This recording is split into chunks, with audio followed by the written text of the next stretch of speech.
Boxing Ego here. If you like this video, make sure you hit the like button and also subscribe to the channel and hit the bell icon on the top of your screen to get notified when the latest new content drops. Boxing Ego, I'm here with the man, Killertainment, Troy King. What's good? It's Gucci. We out here, 330. What are you up to today? You got training? Man, I got to teach some classes, teach some people how to box. Later on today, 7 o'clock. Hit Fit, Harrison, 23445 Harrison. Download that Sports Connect. We out here. Shout out to my man Ego. You know, we still working. We trying to educate the casual fan today. Now, I'm not on here to joke today. The last big fight was Vasyl Lomachenko was on ESPN versus Miguel Marriaga. Did you catch the fight? Yes, I watched it on YouTube, and I seen it. What were your thoughts on it? It was trash. What does that mean? Why was it trash? No, you know I ain't gonna say that because I said I wasn't gonna joke. I like boxing, so I like to watch fights. But at this point where I'm at with my boxing, when I watch fights, I'm watching with a different eye. I'm not watching I'm watching the fight as a whole. I'm watching everything. I'm watching who they matched him up with, what the commentators are saying, the overall event and everything with the business as a whole. I'm watching that. And then I'm also watching the actual fight. So were you impressed with the performance? I was not impressed. Why not? The reason why I wasn't impressed, first and foremost, because I've seen Marriaga fight in person against Guy Robb. It was a good fight. Colombian guy, good fundamentals, very hard puncher. At 122 and 126, though. You got to understand that. At 122 pounds on 126 pounds, he's a very hard puncher. So when I first pull up the fight on YouTube, the first thing I see is a very difference in size. Who was bigger? Lomachenko was way bigger in size than Marriaga. So that lets me know, okay, they brought a guy up from 122 or 126. I know that. So I'm like, all right, this motherfucker looks so much bigger than him. And then I seen Marriaga fight in person. He's not a mover.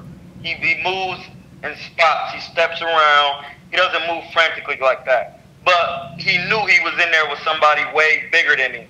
And whether Lomachenko has power or not, when you're in there with a bigger fighter, the power does feel different. The punches feel different.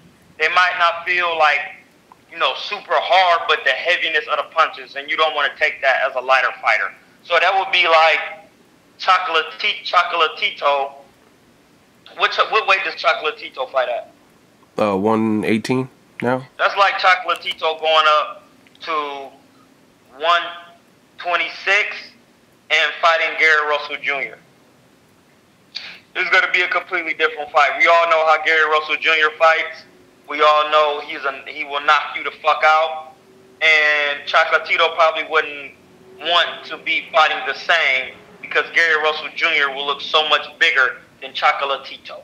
So when I say that to say that, as soon as I see that, I seen the difference inside, the size differential. I said, okay, this guy's smaller. Then I seen him how he was moving around. I said, okay, he's trying to not get hit. And then I see Lomachenko, doing what he normally does, giving angles, blah blah blah blah blah. So I see that, I say, all right, this is not a good fight. You know what I mean? And then Lomachenko was getting hit a lot. And back then, people gotta go back and watch my interviews. I said I didn't think Lomachenko was that great. You know what I mean? And so this fight proved you wrong, or it made you feel? No, this fight proved me right. Because if you are that good, somebody at that lower weight shouldn't have had your face looking like that. What about, because I said the same thing. I mean, I don't think you could really even deny it because Lomachenko post-fight in the interview, he says, I need to work on my defense. That's what he said. I never thought he was a good defensive fighter. Just because he do, see, and that's the thing. Well, that's what HBO used to tell the fans. Yeah, but that's what, you have to know what defense is.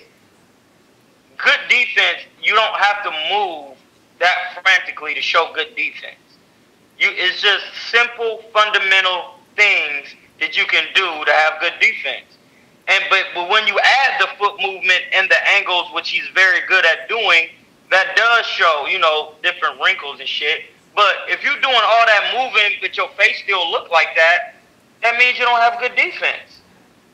Because there's something you're not doing, and you're in there with a smaller guy. But that smaller guy is a hard puncher at 26. Yeah. You know what I'm saying? And Lomachenko is coming from the lower weights, which I do understand, but he was just so much bigger than he. Lomachenko would have served a better purpose if he would have just walked dude down in the high guard and got him up out of there. His face wouldn't have been looking like that. Because all the moves he's doing, his hands are down at points, and he's doing all the moves, and dude is cracking him like, it just wasn't impressive to me. Lomachenko is, listen, this is what I want to say to the people who think I'm hating on Loma. Loma is not, I grew up watching Sugar Ray Leonard, Pernell Whitaker, Roberto Duran, Marvin Hagler, Tommy Hearns, Terry Norris. I grew up watching those type of guys, Ricardo Lopez. And then once I start boxing, I start back going to watch older fighters like Ezra Charles, James Toney, Nicolai Lucci. What's his name? Nicolino Lucci. I grew up watching those type of fighters. Okay. Those type of fighters showed defense and slickness and showboating against other top fighters. Okay? Like Pernell. Lomachenko is not doing that shit against the top fighters in his division. So that's why I'm saying that he's not that good to me. You gotta understand, I ain't gonna use Sugar Ray Leonard. Pernell Whitaker fought Oscar De La Hoya in his prime, and Pernell Whitaker wasn't in his prime, and was showboating and doing all that. 50 punches. Like, bro, Lomachenko is not doing that against the top fighters at 130. He didn't do it against the top fighters at 126.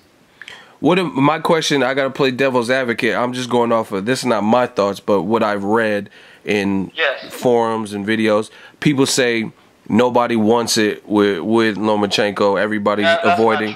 Why is it not true? That they say he's the most avoided. Begging him for a fight. Who is? Rigondeaux. Guillermo. Rigondeaux serious? El Chacal, the African-Cuban man. He's begging for a fight with Loma. He wants to. See, this is what I don't understand. People on one end, this is where Jay-Z said a quote. Where I come from, we praise the shooter, not the guy that got shot. He said, y'all respect the one who got shot. I respect the shooter. Yep. I respect the shooter. Niggas nowadays are respecting the guy who's looking good against mediocre competition, but not respecting the guy who's willing to go up. The Kell Brooks, the Errol Spences, who's going across land to fight. Across land. Say it again. Across land. Across water and other lands to get work. You got to respect that. Crawford fighting Olympians. And then Ndongo. You got to respect El Chacal trying to go up in weight classes and fight. You know what I mean? Fight Loma. You got to respect, I already said Kell Brook. You got to respect Amir Khan for going up trying to fight Canelo at a higher weight. You got to respect Floyd for going up and weight fighting De La Hoya, fighting Canelo and his early Canelo, even though he was still Canelo. You know what I'm saying? You got to respect that. These niggas is respecting motherfuckers who fighting mediocre competition, and then they going up in weight, making excuses saying that, oh no, I don't want to fight him right. I'll beat his ass. But then you ain't trying to make your next fight could have been Rigo. You could have said, you know what? I'm gonna take a tune-up, and then my next fight I'm fighting Rigo. You know what I'm saying? He could have been fought Rigo. You know what I mean? He ain't trying to fight Rigo. You know what I'm saying? So I can't respect that. That's why I'm not respecting it. I just can't respect it. Listen, there's no excuse if you're not trying to get to work and a man is calling you out and he had a lower weight class than you. there's no excuse. I wish a motherfucker would. When I get back to this boxing, I wish a motherfucker would, from 130 or 135, call me out and say he won't just work. I'm going to kill his At man. your weight. At my weight. Okay, so my question to you, this is a good conversation, good topic. My question to you is this. What do you see? Hey, hold on. Keep your thought. I just want to say that we taking interviews to another level because niggas ain't really FaceTime and doing whole interviews. So a couple of no, fuck that. And still getting good shit like it's a regular. Still getting good shit. Getting nigga, it. We taking it to a whole another level. I wanted to say that last time. Remember your thought that you had? I wanted to say that last time, but we actually doing like top level interviews on FaceTime. Like, now watch niggas start trying to do this shit. Remember I said that. Go ahead. My thing is this. A lot of fighters that get heavily praised, more, let's say like HBO and ESPN, Lomachenko, Gennady Golovkin, they're fighting at higher weights than certain people, but certain people are willing to jump 2 divisions, whether they come up short or beat them, but they are willing to. Like Kell Brook moved 2 weight classes to fight Golovkin. Rigondeaux is willing, he said he's now willing to move to 130, 2 weight classes to fight Lomachenko. But you don't really see that with Errol Spence Jr. You don't really see a guy at 35 calling out Errol Spence. You don't see anyone at like 130 calling out Terence Crawford. You don't see a cruiserweight even, a 1 division, calling out Deontay Wilder or Joshua saying, I'll move up, I want that. No, but you do see Andre Ward trying to go up the cruiser to fight Baloo. Okay. Or Ricky Conley. Okay, so that's a good point. So how come certain fighters are willing to do it, but you don't really see, like Ward doesn't really get the credit, but he's willing to make the negotiations to fight at cruiserweight, and you don't really see it. Like I said, I don't see any cruiserweights calling out Wilder saying I'll move up to heavyweight and fight Wilder, or Errol Spence at 47, or a guy from 2 divisions lower willing to fight Terence Crawford. But you got that with Lomachenko. You got someone looking up and looking down. Mikey Garcia, higher than Lomachenko, said he wants that work. Lomachenko underneath, so you got more options than just 130. Why is that? That's because when listen, man, when you know you can do something, you do it. That's it. It's not. It ain't even gotta be no long, drawn out. Sometimes it's the money. I will say that because it is a business. You know what I'm saying? But you gonna make it happen. You gonna say, listen, if the money is right, I'ma do it. You know what I'm saying? And you're not gonna have no problem doing. That's it, bro. Ain't no other. We don't have to go into this long shit about doing it. If you think you can beat him, if you ain't no thing. If you know you can beat a man, you gonna beat him. You gonna make that shit happen. This nigga talking too much. I respect Canelo. You know why? Because I'm like, man, this nigga ain't trying to fight Laura. Laura came up, was on his ass, man, fuck that, man. This nigga doing way too much, and I ain't no pussy. Make the fight happen. That's what Canelo said? And that's in the same weight class. Canelo said I ain't no pussy? No, he didn't say that. He said... No, but that's what his actions said. Yeah, that's basically what he was saying. He said he was born ready, I ain't no pussy. You know what I mean? But if you know you can... Or what about Ward Kovalev? He was at 68. That's what I'm saying. Like, Ward was like, man, I'm going up to 175. There's no way I cannot see Kovalev because he's regarded as the best at 175. You know what I'm saying? He took 3 fights, fought at 75, chopped the man. The man, it was disputable. He gave the man a rematch, stopped him. There is no reason why he shouldn't be pound for pound. You can't say shit about he a pussy. You can't say shit about nothing. Okay. Lomachenko needs to fight Rigo. Listen, before you even get on that, because we're talking about Loma. How come Loma wasn't calling out Tank before he won the belt? Nobody was asking about Tank. Tank won that belt immediately after he won the belt. Listen, the motherfucking interviews is on Fight Hype. immediately after he won the belt, not the next day, at the press conference, they said, what about Loma and Tank? And Floyd said, hey, bro, he over there with Top Rank. Let them do his thing. We protecting our champion. How come they say, listen, how come they ain't say, what about anybody else? Immediately they tried to put young Tank against motherfucking Loma. Then nobody's ever questioned the fact that Loma is not trying to fight Rigo. They keep saying that Tank is ducking Loma. No, Tank is not ducking. I think Tank will beat Loma, especially after watching that fucking Marriaga fight. Tank is way faster. He's actually the size of a 130-pounder, and he's a puncher. I think he will fuck Loma up, whether people think it or not. Because if whatchamacallit got your face looking like that, you can't get punched by Tank. He will stop you, bro. Say it again. You said if Marriaga got your face looking like that? If Marriaga got your face looking like that, you can't get hit by Tank. That's not a good look? That's not a good look for you. You know what I'm saying? What about Rigondeaux coming up to 30? Rigo coming up to 30, he's going to be even more comfortable. And we already know what he do to motherfuckers. What about people say Rigondeaux's too small for Loma? I doubt it. Well, it has to be proven. Get in there and fight him. Show us that he's too small for you. Show us that you better. You know what? My question is this, and I want to see if you have a thought process on it. I notice how they do certain fighters, like Andre Ward, still to this day, didn't get credit for really beating Kovalev 2 times, right? Yet, when there was doubts in people's mind, that didn't sit well with him. Within 4 months, they announced the rematch. Yet Lomachenko fought Salido in like 2012 or 2013 or whatever year it was, and to this day, I understand Salido's injured right now, but there's been years that have passed, and he's never been obligated and pushed by the media and the fans to avenge that. But Floyd, they say, oh, Maidana gave you a tough fight. He clears the air.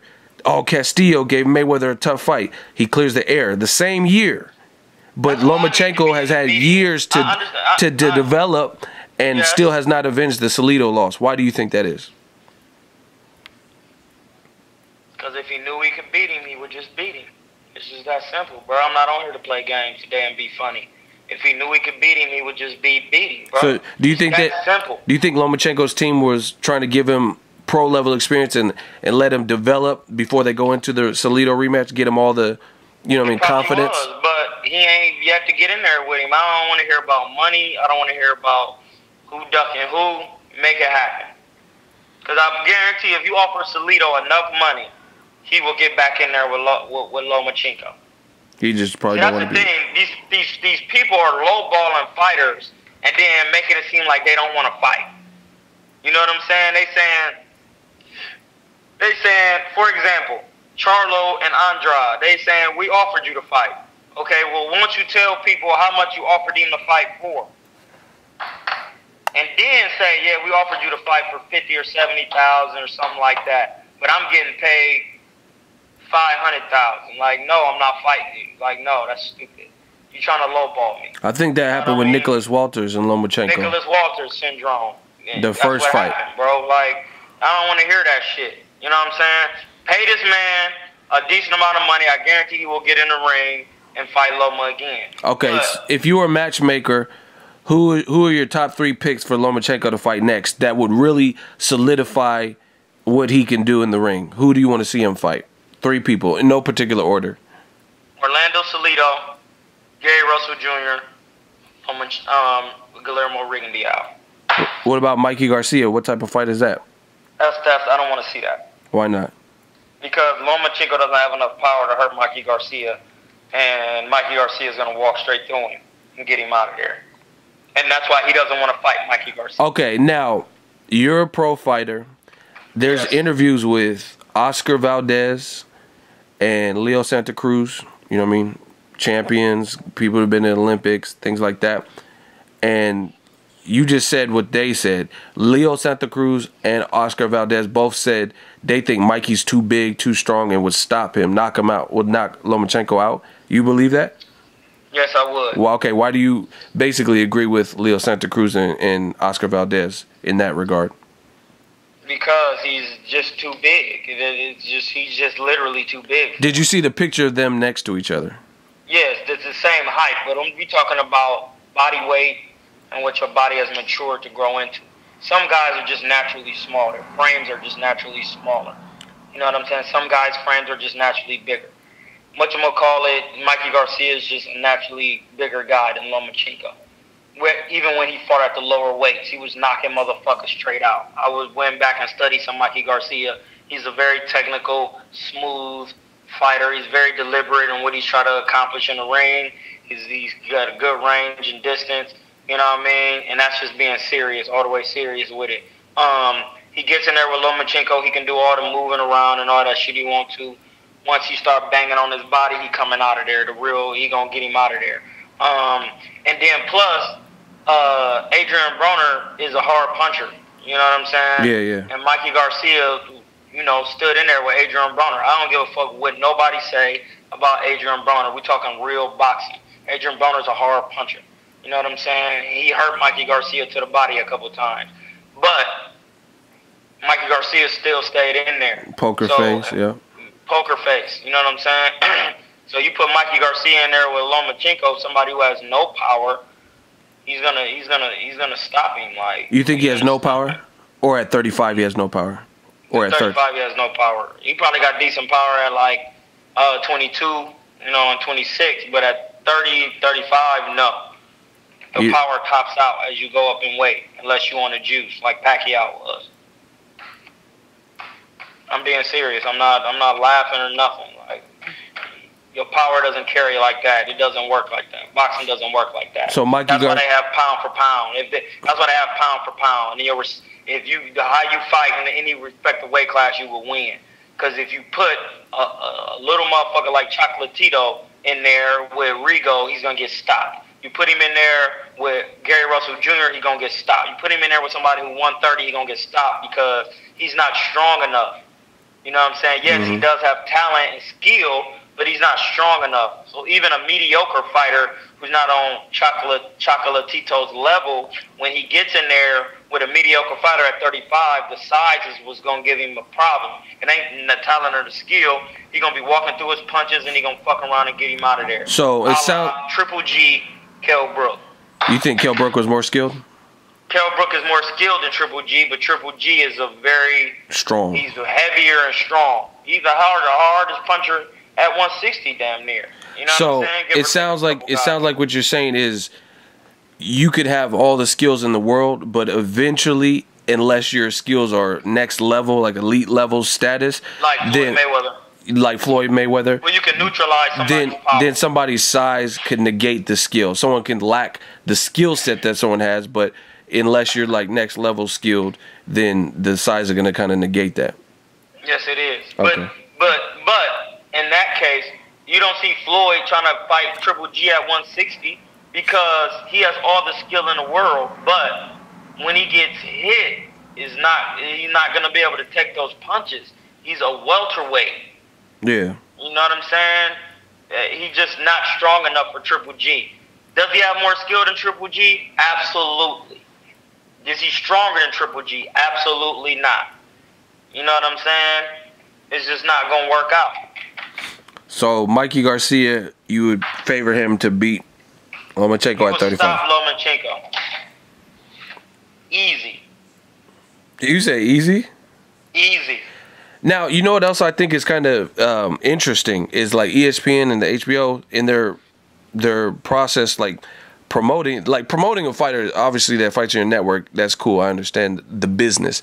But I keep seeing a lot of comparisons to other great fighters like Lomachenko. They're comparing him to Floyd.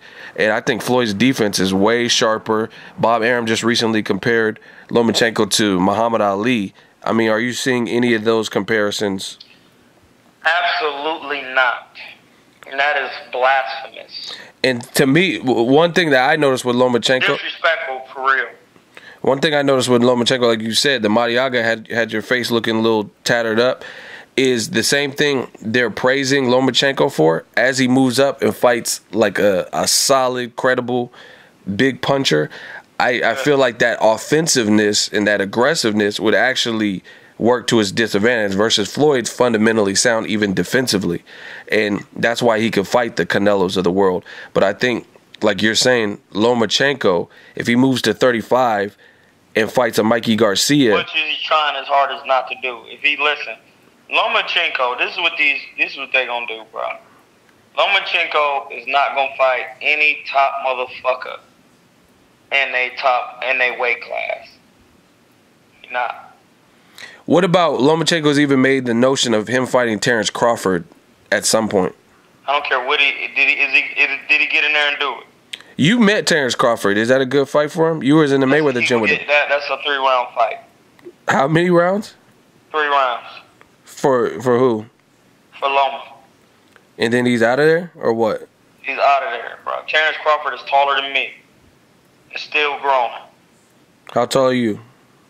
5'8.5". Terence Crawford is legitly 5'9". If you don't believe me, go to @Killertainment, or you can type in Cuerno de Chivo with a K on IG, and you will see how tall Terence Crawford is. That's my homie. I talk to him. I ain't gonna say we homies, but I talk to him, a couple times a week. And that's not a good fight for Lomachenko. It's not a good fight. Even though they're both with top rank. Felix Diaz is not a good fight for Lomachenko. And that's who Terence Crawford just beat last. What about Adrien Granados? Not a good fight for Lomachenko. He's too big. Size matters. That motherfucker 5'9", 10.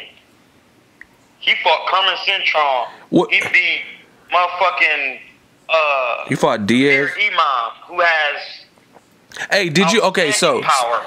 Since you brought that up, I didn't realize that Granados win is very impressive because Paulie Malignaggi, who was sparring with Conor McGregor, he said, I think it was the Fight Hype, he said that Paulie Malignaggi said Conor McGregor, he has respectable power, it's cool, but he said it ain't that Amir Imam power. He said Amir Imam's power. Yeah, I didn't know. Damn, he said Amir Imam had oh my God power, send shockwaves through you. So that's a real ass. Motherfucker straight out. So that's a real ass win for Granados. Remember we was arguing. You was like, hell no, he ain't that sweet. Shouldn't have. Like Aaron was saying, I'm like, nah, bro. I went on the nigga's box rec. I looked at his box rec. He fought Leonardo Tyner. Shout out to my nigga Leonardo Tyner. Felix Diaz. Pause. He fought. Felix Diaz. I'm talking about Adrien Granados. Yeah, he fought Felix Diaz. He did? Yeah, bruh. He lost to him. He didn't get stopped? He did fight Felix Diaz. I seen that. He fought Leonardo Tyner, Broner. Felix Diaz.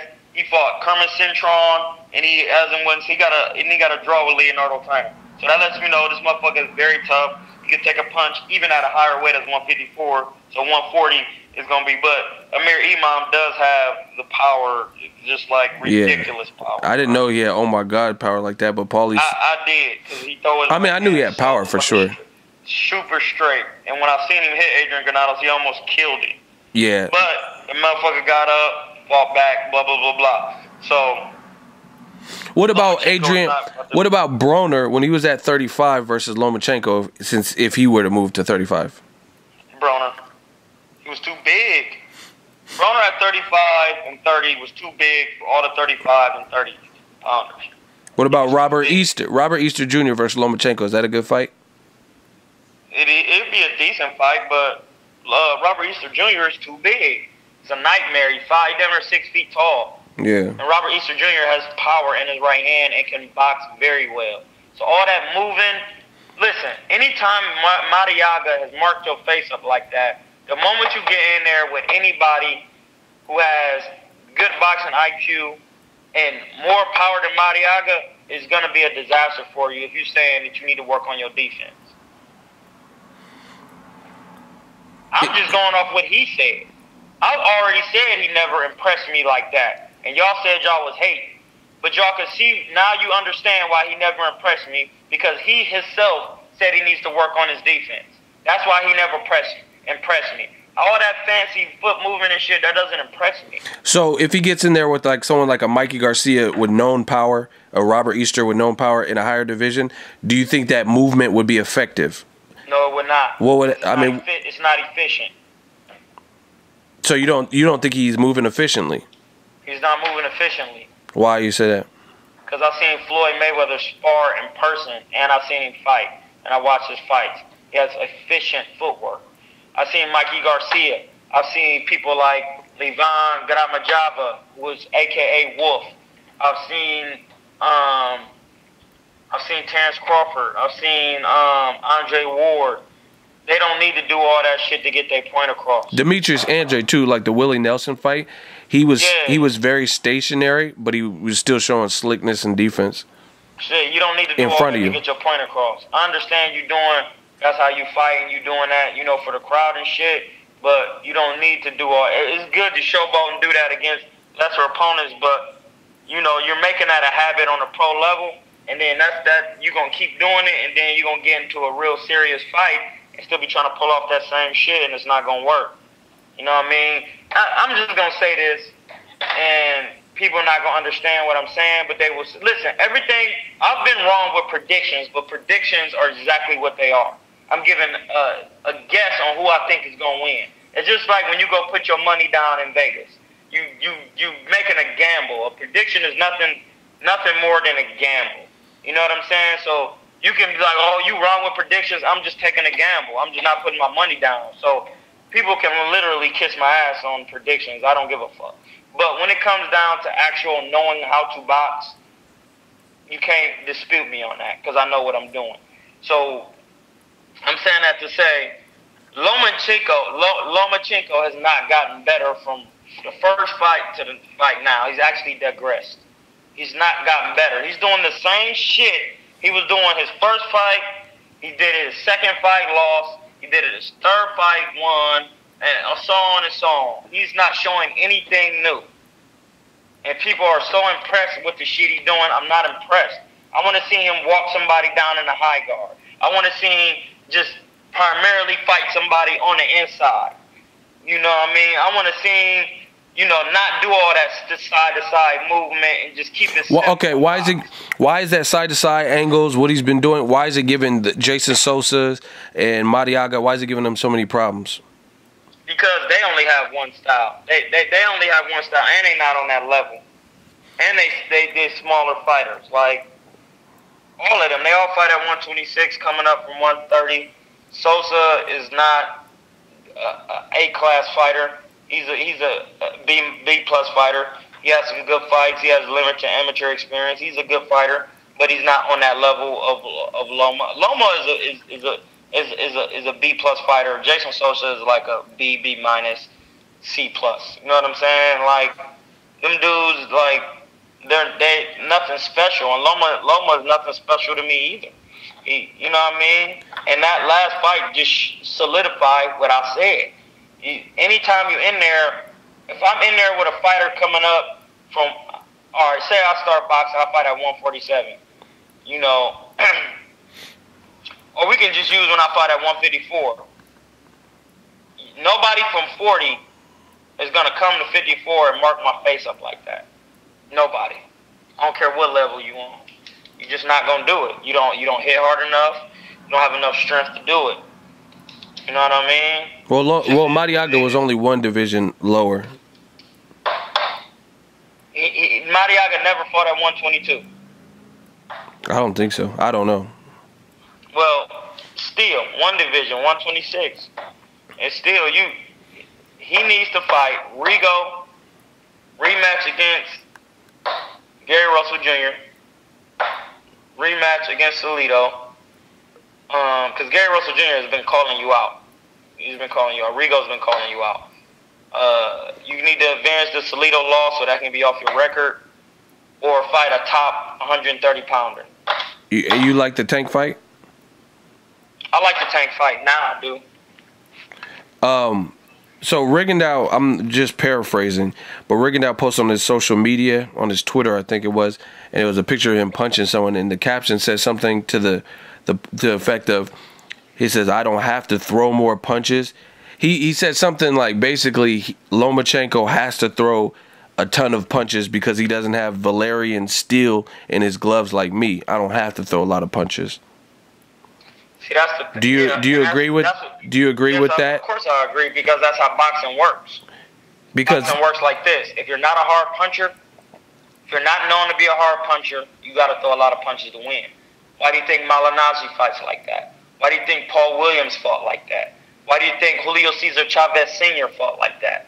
Why do you think, Chavez had decent power, though. But he didn't have the power that Rigondeaux has. He didn't have power like that. That's because anybody who doesn't have power like that, they throw a lot of punches. When you have power, you can't even throw that many punches. It's just not into your DNA to throw punches like that. There's no fighter in boxing who has power, knockout power, that throws a lot of punches. What about Golovkin? Golovkin, he doesn't have knockout power. What about Deontay Wilder? People down. Let me explain that, because people are not going to understand that. People get up and then they get TKO because they can't finish the fight. You see what I'm saying? He's not like Golovkin hit you and then you go to sleep.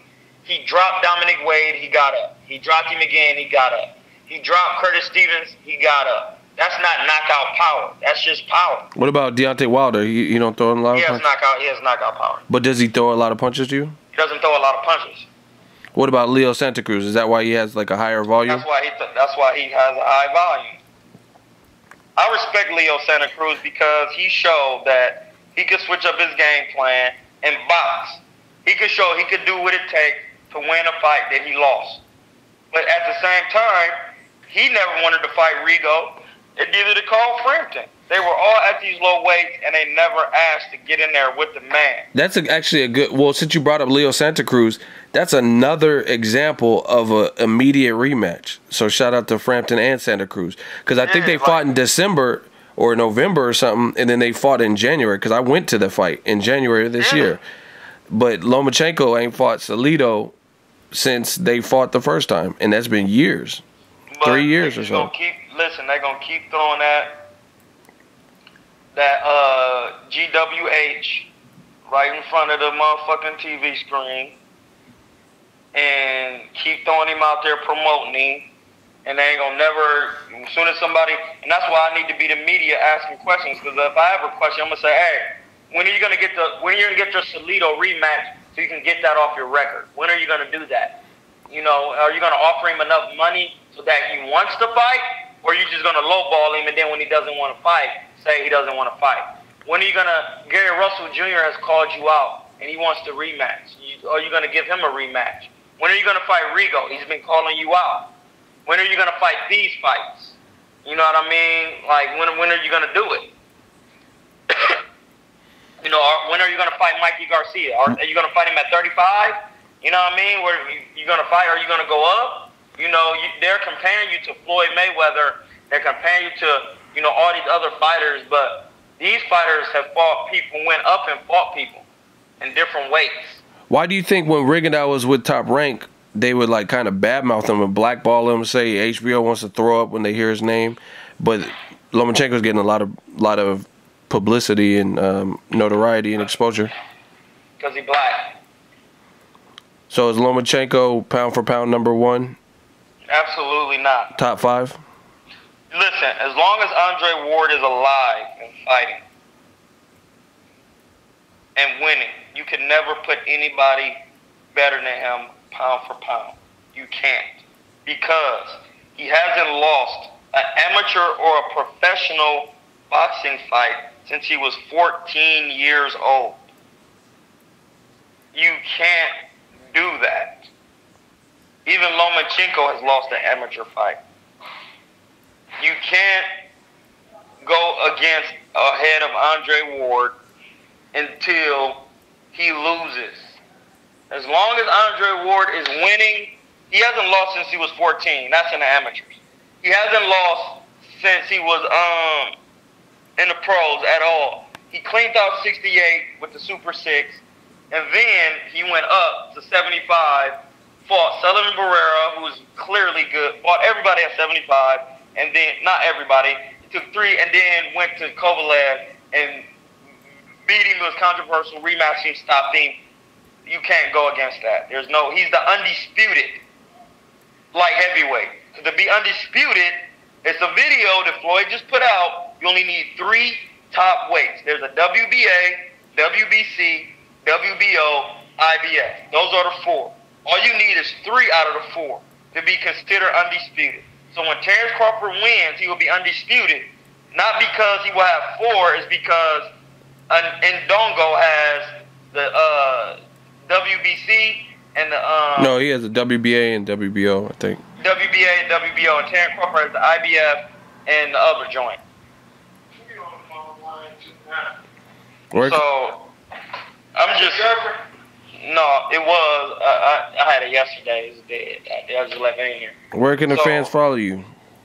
The fans can follow me. First, you got to download that Sports Connect. We making some changes, some key changes, but download that Sports Connect Us. Download that so I can get to your city.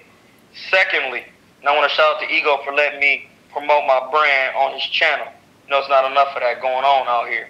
Shout out to Ego for that. Secondly, follow me on IG at Killertainment, and you got to go on there and get on my fan page, like it at Killertainment on Facebook. My Facebook fan page is Killertainment. Get on there. I'm posting videos. We could debate. We could talk. We could do whatever you want to do. Whatever you want to do. Pause. Pause. Definitely pause that. All right, I'll check in with you. Man, you drained my battery. Pause. Yeah, I did. But the fans should like it. So I'm going to holler at you. All right, one. All right, later. So if you enjoyed this video and want more content like this on the channel, you can show your appreciation by going to the PayPal donate button or the YouTube support button, and you can donate any amount that you feel is equivalent to the value of this video. Much more to come. Thank you guys for your support. Boxing Ego, the future of boxing.